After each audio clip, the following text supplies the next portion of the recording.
জীৱনৰ পখিলা খেদা পাতত হঠাতে উজুতি খালোঁ।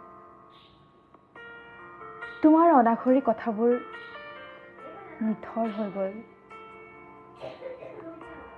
মনৰ ভিতৰত হেঁচা মাৰি ধৰি কুৰুকি কুৰুকি খাইছে এটা মাথো প্ৰশ্নই, কি ভুল মোৰ নিস্বাৰ্থ হোৱাৰ? মনৰ ফুলনিত সাজিছিলোঁ বৃহৎ বৃহৎ প্ৰেমৰ অট্টালিকা, বাট আজি খহি চুৰমাৰ হৈ গ'ল তোমাৰ হৃদয়ত হোৱা ভূমিকম্পৰ বাবে।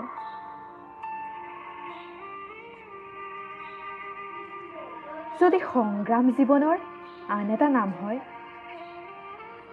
তেন্তে নিঃশব্দ বুঢ়া লুইতৰ দৰে কিয় বৈছা তুমি? মৃত্যুৰ পাছত মোৰ চিতাৰ কাষত তোমাৰ সঁহাৰি নালাগে, মইতো তেতিয়া নাথাকিম।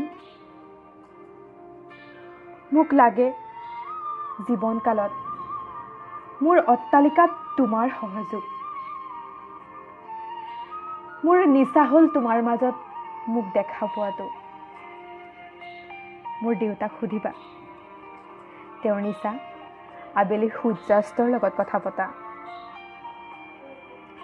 বিলাতী সুৰাৰ মোক নিচা নালাগে, কিন্তু তোমাক কাষত পোৱাৰ নিচাই মোক বধিৰ কৰি তোলে।